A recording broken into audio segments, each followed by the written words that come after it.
Leviticus chapter 14. And the Lord spake unto Moses, saying, This shall be the law of the leper in the day of his cleansing. He shall be brought unto the priest. And the priest shall go forth out of the camp, and the priest shall look, and behold, if the plague of leprosy be healed in the leper. Then shall the priest command to take for him that is to be cleansed 2 birds alive and clean, and cedar wood, and scarlet, and hyssop. And the priest shall command that one of the birds be killed in an earthen vessel over running water. As for the living bird, he shall take it, and the cedar wood, and the scarlet, and the hyssop, and shall dip them in the living bird in the blood of the bird that was killed over the running water.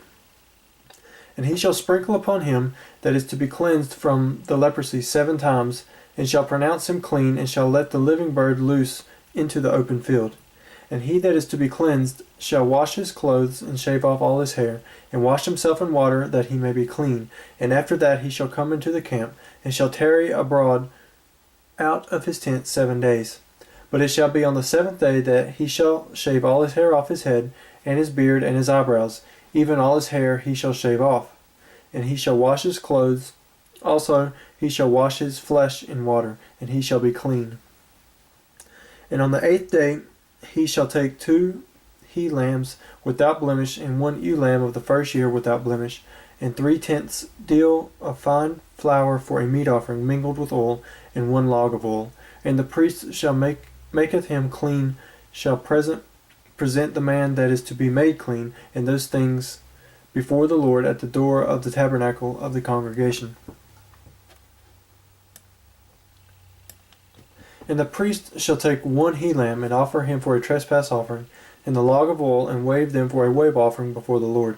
And he shall slay the lamb in the place where he shall kill the sin offering and the burnt offering in the holy place.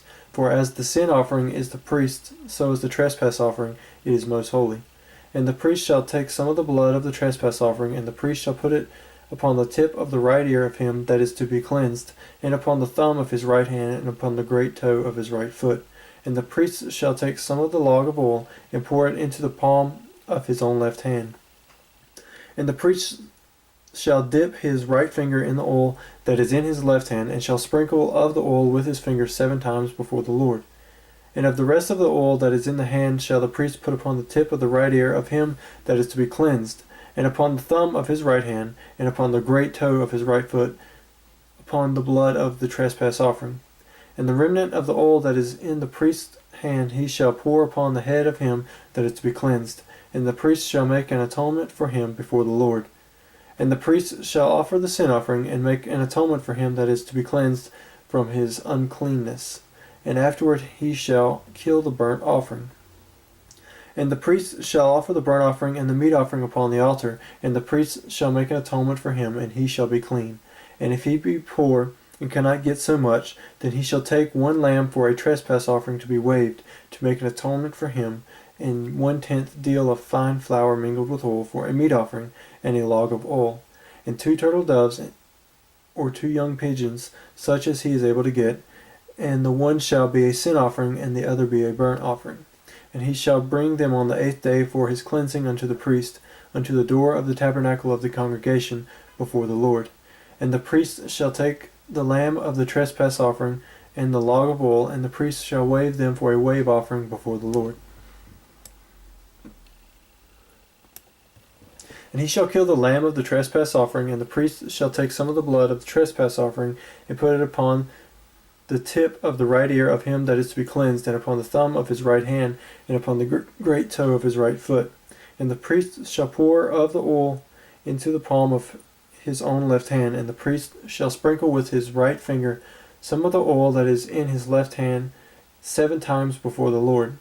And the priest shall put of the oil that is in his hand upon the tip of the right ear of him that is to be cleansed, and upon the thumb of his right hand, and upon the great toe of his right foot, upon the place of the blood of the trespass offering.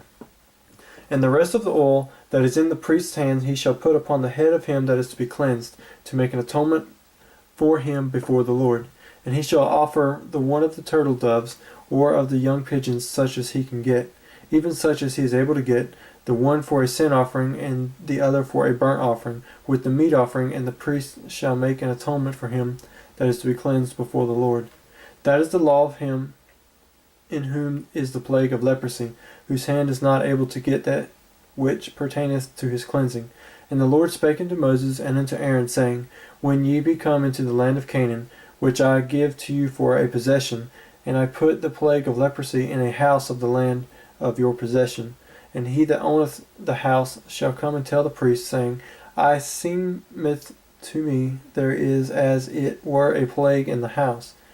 Then the priest shall command that they empty the house before the priest go it to see the plague, that all that is in the house be not made unclean, and afterward the priest shall go in to see the house. And he shall look on the plague, and behold, if the plague be in the walls of the house with hollow strakes, greenish or reddish, which in sight are lower than the wall, then the priest shall go out of the house to the door of the house, and shut up the house 7 days. And the priest shall come again the 7th day, and shall look, and behold, if the plague be spread in the walls of the house. Then the priest shall command that they take away the stones in which the plague is, and they shall cast them into an unclean place without the city. And he shall cause the house to be scraped within round about, and they shall pour out the dust that they scrape off without the city into an unclean place. And they shall take other stones and put them in the place of those stones. And he shall take other mortar and shall plaster the house. And if the plague come again and break out in the house after that he hath taken away the stones, and after he hath scraped the house, and after it is plastered, then the priest shall come and look, and behold, if the plague be spread in the house, it is a fretting leprosy in the house, it is unclean. And he shall break down the house, the stones of it, and the timber thereof, and all the mortar of the house, and he shall carry them forth out of the city into an unclean place. Moreover, he that goeth into the house all the while that is shut up shall be unclean until the even. And he that lieth in the house shall wash his clothes, and he that eateth in the house shall wash his clothes. And if the priest shall come in and look upon it, and behold, the plague hath not spread in the house after the house was plastered, then the priest shall pronounce the house clean, because the plague is healed. And he shall take to cleanse the house 2 birds, and cedar wood, and scarlet, and hyssop.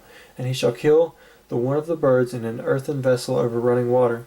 And he shall take the cedar wood, and the hyssop, and the scarlet, and the living bird, and dip them in the blood of the slain bird, and the running water, and sprinkle the house 7 times. And he shall cleanse the house with the blood of the bird, and with the running water, and with the living bird, and with the cedar wood, and with the hyssop, and with the scarlet. But he shall let go the living bird out of the city into the open fields, and make an atonement for the house, and it shall be clean. This is the law for all manner of plague and leprosy and scall, and for the leprosy of a garment and of a house, and for a rising, and for a scab, and for a bright spot, to teach when it is unclean, and when it is clean. This is the law of leprosy.